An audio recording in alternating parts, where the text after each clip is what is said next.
Guy Island. Guy Island is another name for the Big Island. I was told that for every girl there are 3 guys. I believed it because they seemed to be coming out of the woodwork when I first moved here. But they all seemed off in some way. Spirit shared with me that I was meeting fragments because I still not had become the beloved of my own heart. It seemed I still carried some baggage with me after the advice I received from my wise friend in Long Island before I moved. At my going away party, she made it a point to pull me aside and share a message from Spirit. She told me that I could not step foot on the sacred land of Lemuria carrying any baggage, that I was not to bring my stuff with me to this pure holy land. I took her advice and did some sessions with healers and made sure I was in the right space, but apparently not enough. Before I met my Hawaiian beloved, I had some initiations to go through. The Big Island is the youngest of all the Hawaiian islands.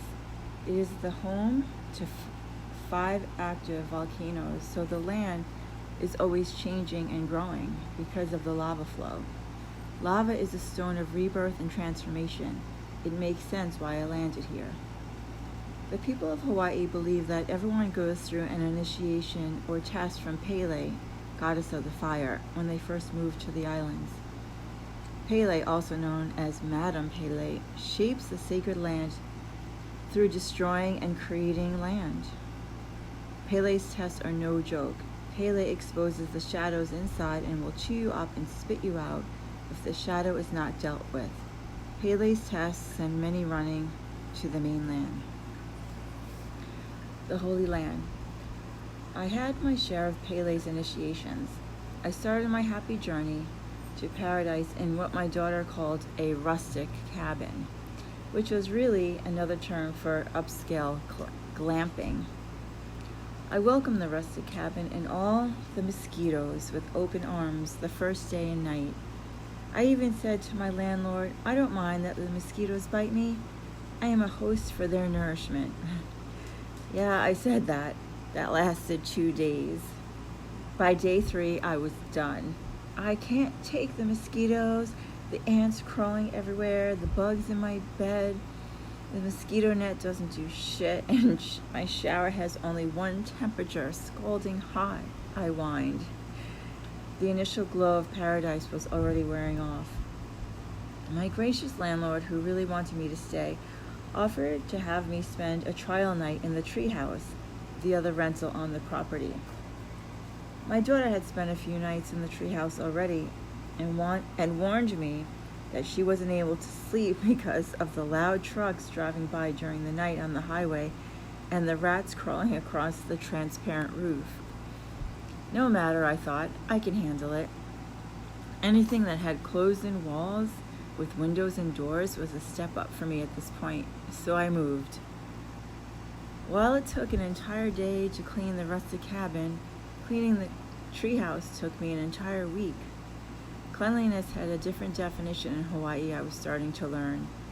It reminded me of India, but not as extreme. I threw my back out cleaning, which I hadn't done in years, but I kept going. The treehouse had a wraparound lanai or porch, a walk-in closet, and direct TV. I was living large, and how cool was I living in a treehouse? I was content.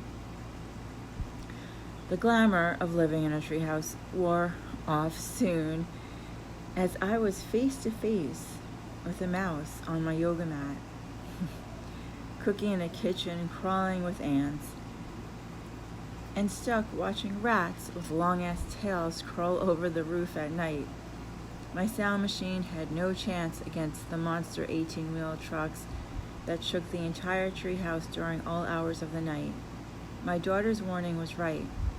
Plus, there was the torrential rainfall that was so loud I couldn't hear the TV while sitting directly in front of it with the volume at the highest level. The adjustment to my brand new life in the middle of nowhere was challenging, coming from New York.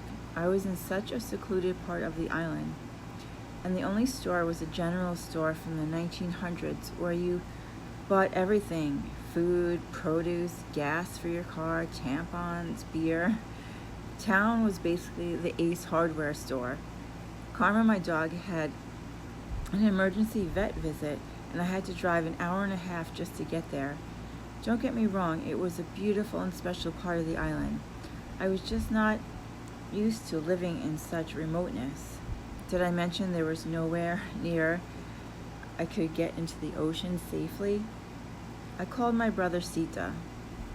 Sita is my brother slash sister slash spiritual guide who I will be referring to throughout this book. I called her lamenting over my situation, and the only thing she asked me was, where do I get my hair done?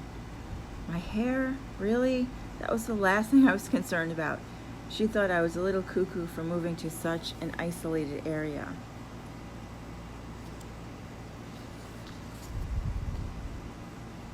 One night, over the ear-piercing rainfall, I heard a gunshot. I was so scared. I called my landlord to tell him the neighbors just shot a gun, and he replied, "Oh, that was an avocado falling on your roof."